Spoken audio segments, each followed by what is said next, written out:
جی آج کی ویڈیو میں ہم دیکھیں گے کہ اگر کوئی امپلائی کوئی ایسا ایکٹ کرتا ہے یا اومیشن کرتا ہے جو مس کنڈکٹ کانسٹیٹیوٹ کرتا ہے تو اس کے اگینسٹ امپلائر یا کمپنی قانون کے مطابق کیسے ایکشن لے سکتی ہے۔ بیسیکلی پاکستان کا قانون ہے industrial and commercial employment standing orders 1968 ordinance. تو اس آرڈیننس کی سیکشن 15 جو ہے وہ ایک پروسیجر پرسکرائب کرتی ہے، وہ 4 سٹیپس لیگل پروسیجر ہے to take action against misconduct. تو یہ والی ویڈیو جو ہے یہ امپلائرس کے لیے بینیفیشل ہے، امپلائیز کے لیے بینیفیشل ہے، مینیجرز کمپنی مینیجرز کے لیے، جنرل مینیجرز کے لیے، ڈائریکٹرز کے لیے اور کارپوریٹ لائرز کے لیے بھی بینیفیشل ہے کہ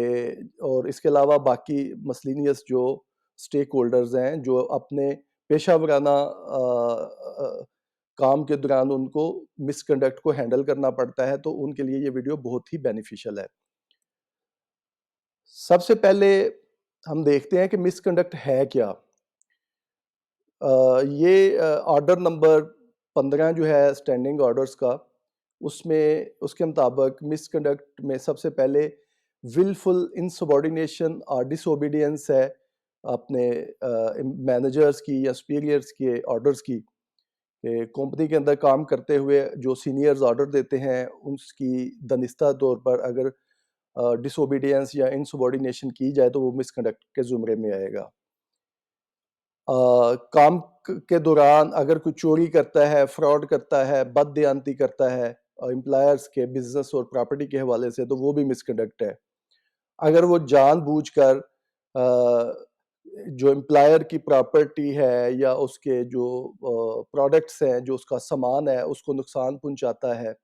یا ڈیمیج کرتا ہے تو وہ بھی مس کنڈکٹ ہے۔ اس کے علاوہ کام کے دوران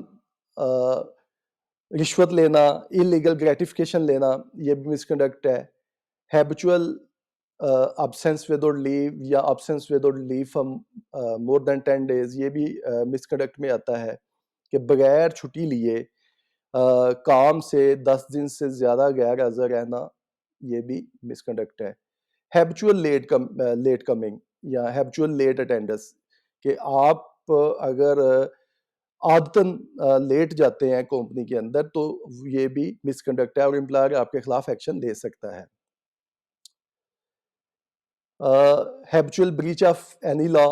ٹو دا اسٹیبلشمنٹ، آپ جہاں پہ کام کرتے ہیں کوئی انڈسٹریل یا کمرشل جو اسٹیبلشمنٹ ہے اس کی اپنی پالیسیز پروسیجرز ہوتے ہیں اور ہر امپلائی جو ہے every employee is suppose to follow these rules and regulations policies and procedure of the company. اگر وہ ہیبچول ہے، وہ ان کی خلاف ورزی کرتا ہے تو وہ بھی مس کنڈکٹ ہے۔ Riots to disorderly behaviour during working hours, یہ بھی مس کنڈکٹ ہے۔ اگر وہ عادتاً کوتاہی کرتا ہے اور کام میں نگلیکٹ کرتا ہے، یہ بھی مس کنڈکٹ ہے۔ اگر وہ frequent repetition of any act اور اومیشن کرتا ہے جو کہ امپلائر کے لیے نقصان دہ ہے تو وہ بھی مس کنڈکٹ ہے۔ اسٹرائکنگ ورک اور انسائٹنگ ادرس ٹو اسٹرائک، کہ بیسیکلی جو اسٹرائک کرنے کا ایک پریسکرائبڈ طریقہ ہے لاء میں، فار ایگزامپل کہ اسٹرائک کا نوٹس دیا جاتا ہے، اگر نوٹس کے بغیر اسٹرائک کی جائے تو یہ انلیگل اسٹرائک ہے۔ تو انلیگل اسٹرائک کرنا یا دوسروں کو اس انلیگل اسٹرائک پہ اکسانا، یہ بھی مس کنڈکٹ ہے۔ کام کے دوران کام سلو جان بوجھ کے پروڈکٹیوٹی ایفیشنسی کو ڈاؤن کرنا، گو سلو ہونا، یہ بھی مس کنڈکٹ ہے۔ اگر کوئی مس کنڈکٹ کرتا ہے تو جو اسٹینڈنگ آرڈرز کے مطابق ایک 4 سٹیپس کا ایک لیگل میکانزم ہے، اس کو اڈاپٹ کرتے ہوئے کوئی بھی امپلائر جو ہے وہ ایکشن لے سکتا ہے۔ اگر وہ ایکشن نہیں لے گا اس پرسکرائبڈ لیگل میکانزم کے مطابق تو اس کا ایکشن بیک فائر کر کے الٹا اس کے گلے پڑ سکتا ہے. تو جو اسٹیپ 1 ہے وہ یہ ہے کہ written notice of alleged misconduct in the form of show cause followed by a charge sheet. اس کا مطلب یہ ہے کہ آپ نے سب سے پہلے رائٹنگ فارم میں شو کاز امپلائی سے لینا ہے. ویسے اگر شو کاز نہ بھی لیں تو آپ ڈائریکٹ چارج شیٹ بھی دے سکتے ہیں, لیکن شو کاز کا فائدہ یہ ہوتا ہے کہ اس سے جو آپ کا مس کنڈکٹ ہے اس کے بارے میں کلیریفیکیشن ہو جاتی ہے. جب آپ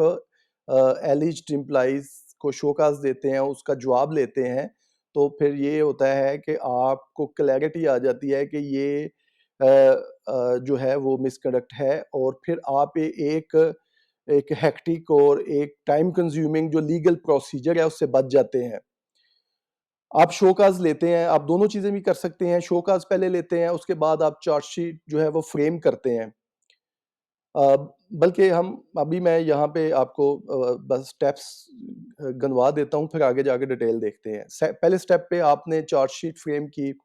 اس کے بعد آپ نے جو ایلیجڈ امپلائی ہے, ورک مین ہے, اس کو موقع دینا ہے کہ وہ رسپونڈ کر سکے, اپنے ڈیفenس میں کچھ کہہ سکے.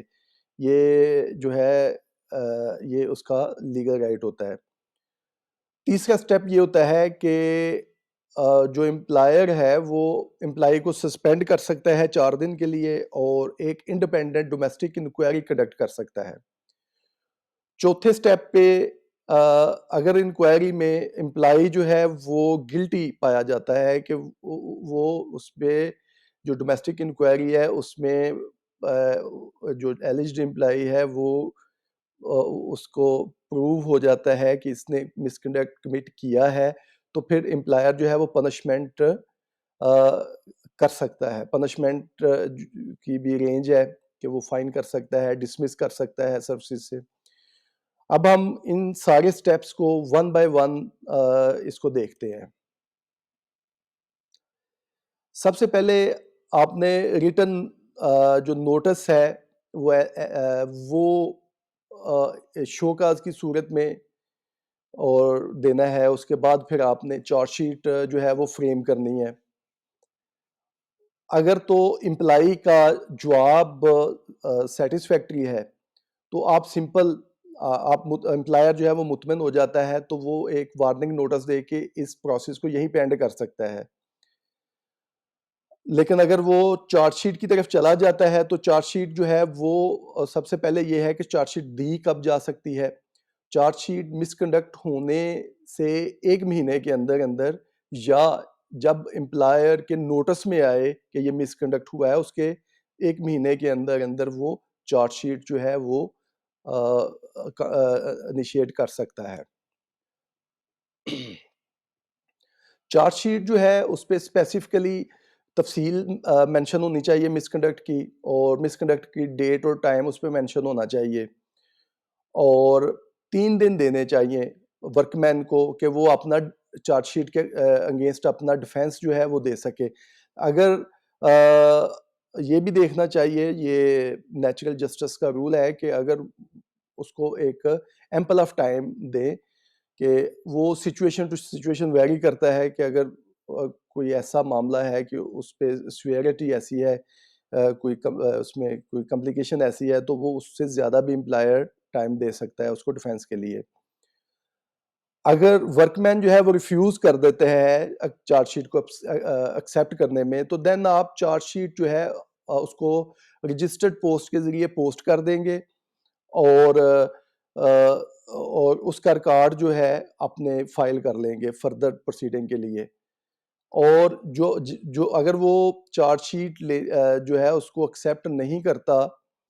لینے سے ایکسیپٹ نہیں کرتا امپلائی, تو آپ نے 2 وٹنسز کے سائن کروا لینے ہیں, تاکہ یہ ریکارڈ میں آ جائے کہ اس نے اس کو ایکسیپٹ نہیں کیا. اگر تو افینس سویئر نیچر کا ہے, سیریس نیچر کا ہے, تو امپلائر جو ہے وہ امپلائی کو 4 دن کے لیے ایٹ اے ٹائم سسپینڈ کر سکتا ہے. اور جو سسپینشن ہے وہ اگر یہ سسپینشن اس وجہ سے بھی کی جاتی ہے کہ بعض دفعہ کوئی ایلیجڈ امپلائی ایسی پوزیشن پہ ہوتا ہے کہ وہ اپنا انفلوئنس نہ انکوائری پہ ڈال سکے،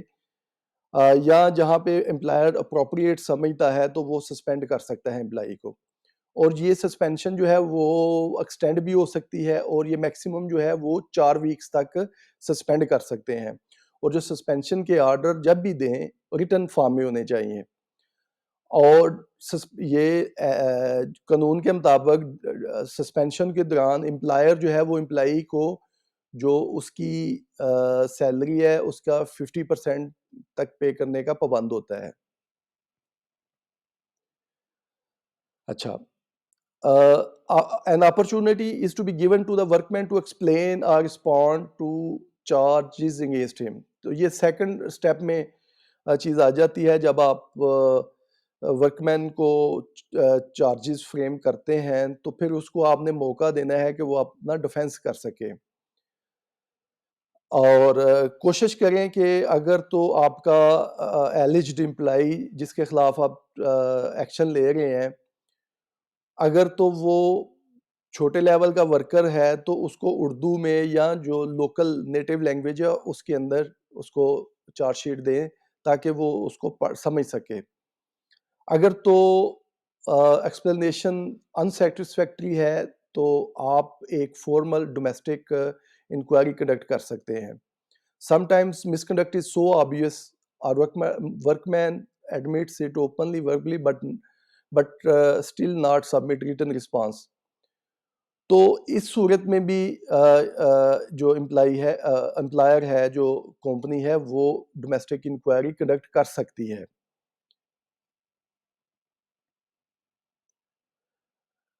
The notice of inquiry to the worker should contain the name of inquiry officer. جو انکوائری کا نوٹس ہے اس میں انکوائری آفیسر کا نام لکھنا چاہیے۔ انکوائری آفیسر ایک سے زیادہ بھی ہو سکتے ہیں، انکوائری کے جو ٹیم ہے یا ایک بھی ہو سکتی ہے۔ نارملی ہوتا یہ ہے کہ جو کمپلیننٹ ہوتا ہے یا جس جس کے خلاف انکوائری ہو رہی ہوتی ہے، وہ انکوائری کرنے والا اس سے سپیریئر پوزیشن پہ ہوتا ہے، لیکن یہ کوئی ایسا رول نہیں ہے جو اس کے لیے سمپل یہ ہے کہ پریجوڈائز نہیں ہونا چاہیے انکوائری آفیسر کو، ٹھیک ہے۔ باقی آپ کسی کو بھی انکوائری کے لیے کمپنی کے اندر سے اپوائنٹ کر سکتے ہیں۔ انکوائری کی ڈیٹ، ٹائم اور وینیو جو ہے اور دیگر جو معلومات ہے وہ بھی اس نوٹس پہ لکھنی چاہیے۔ انکوائری ہمیشہ جو ایلیجڈ امپلائی ہے اکیوزڈ اس کی موجودگی میں انکوائری ہونی چاہیے، اور جو ورک مین ہے یا جو امپلائی ہے اس کو یہ رائٹ ہے کہ اگر وہ اپنی صفائی کے لیے کمپنی کے اندر کسی کو بھی اپنا نمائندہ جو ہے وہ پوائنٹ کر سکتا ہے جو کہ اس کو اس کی معاونت کر سکے انکوائری میں۔ اور لیکن اس میں یہ ایک ہے کہ جو ورک مین ہے وہ نان امپلائی جو ہے آرگنائزیشن کا اس کو نہیں نامینیٹ کر سکتا۔ امپلائر جو ہے وہ ایکسپرٹ انکوائری کر سکتا ہے، لیکن اس صورت میں جب ورکر اوائڈ کرے انکوائری کے سامنے پیش ہونے میں یا وہ ڈیلنگ ٹیکس یوز کرے تو ایکسپرٹ انکوائری بھی ہو سکتی ہے۔ اچھا، انکوائری کے دوران آپ نے کچھ چیزوں کا خیال رکھنا ہے کہ چارجز جو لگے ہیں اگینسٹ ورکر وہ مکمل طور پر ایکسپلین ہونے چاہیے۔ جو سٹیٹمنٹ ہے ایلیجڈ ورکر کی وہ باقاعدہ تحریر ہونی چاہیے اور اس پہ سائن ہونے چاہیے، اور دونوں سائڈوں سے امپلائی اور امپلائر کی جانب سے جو وٹنس ہیں جو گواہان ہیں وہ سائڈ ایگزامن ہونے چاہیے اور کراس ایگزامن بھی ہونے چاہیے۔ جب انکوائری مکمل ہو جائے تو انکوائری آفیسر جو ہے وہ ایک انکوائری رپورٹ وہ مرتب کرے گا اور وہ سبمٹ کر دے گا امپلائر کو۔ اگر تو امپلائی جو ہے وہ گلٹی پایا جاتا ہے انکوائری رپورٹ میں، وہ پروو ہو جاتا ہے کہ اس نے یہ مس کنڈکٹ کمٹ کیا ہے، تو دین جو امپلائر ہے وہ پنش کر سکتا ہے ورک مین کو، اور جو اس کی پنشمنٹس ہیں اس میں پہلے نمبر پہ وہ فائن کر سکتا ہے، یہ ڈیفائنڈ ہے پیمنٹ آف ویجز ایکٹ 1936 کے اندر، فائن کر سکتا ہے۔ لیکن یہاں پہ میں ایک ایڈوائز کر دوں کہ ایسی کمپنیاں جو ایکسپورٹ کرتی ہیں، جس طرح کے ٹیکسٹائل اپیرلز کی ہیں، وہ دنیا کے بڑے بڑے برانڈز کو ایکسپورٹ کرتی ہیں، تو وہ جو برانڈز ہیں ان کی اپنی زیرو فائن پالیسی ہوتی ہے، تو کوشش کریں کہ آپ اپنے جو کسٹمر کی کے کوڈ آف کنڈکٹ ہیں یا ان کی پالیسیز ہیں ان کو فالو کریں، تو فائن کے حوالے سے اس کو اس کو رسپیکٹ کریں۔ اس کے علاوہ امپلائر جو ہے وہ اس کی انکریمنٹ روک سکتا ہے، جس نے مس کنڈکٹ کمٹ کیا ہے، اور انکریمنٹ وہ جو نارملی اینول انکریمنٹ ہوتی ہے تو وہ 1 سال کی انکریمنٹ روک سکتا ہے، یا اس کی پروموشن جو ہے وہ روک سکتا ہے، وہ بھی 1 سال کے لیے، اور یا وہ اس کو لوور پوسٹ پہ ڈیموٹ کر سکتا ہے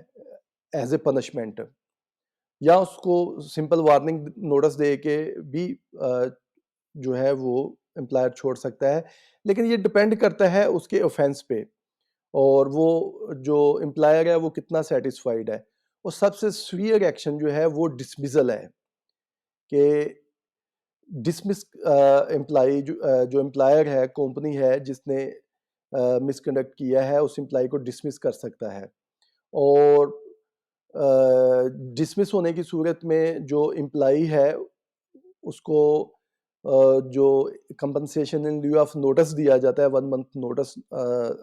وہ بھی اسٹینڈنگ آرڈرز میں ہی ہے، تو وہ امپلائر نہ ہی نوٹس دینے کا پابند ہوتا ہے اس میں پھر، اور نہ ہی وہ ان لیو آف نوٹس اس کی سیلری دینے کا پابند ہوتا ہے۔ اس کے علاوہ بھی جو بینیفٹس ہیں اس سے محروم ہو جاتا ہے امپلائی، لائک ریٹائرل بینیفٹ ہوتا ہے گریچوٹی، تو وہ گریچوٹی سے بھی جو ہے نا وہ اس کو وہ امپلائی جو ہے وہ اپنے رائٹ کو کھو دیتا ہے، اور امپلائر اس کو گریچوٹی دینے کا پابند نہیں رہتا، لیکن جو باقی لیگل ڈیوز ہیں وہ دینے کا پابند ہوتا ہے امپلائر۔ یہ تھا آج کا ہمارا 4 اسٹیپس لیگل پروسیجر اگینسٹ مس کنڈکٹ۔ اگر آپ کا فردر کوئی کویسچن ہے تو آپ کمنٹ کریں یا دیے گئے ای میل پہ ای میل کریں، انشاءاللہ تعالی ہم آپ کو جواب دیں گے۔ اینڈ پہ اس ویڈیو کو لائک کریں، شیئر کریں اور سبسکرائب کر دیں، اور بیل آئیکن کو پریس کر دیں تاکہ آپ ہماری آنے والی ویڈیوز کو دیکھ سکیں۔ Thank you again.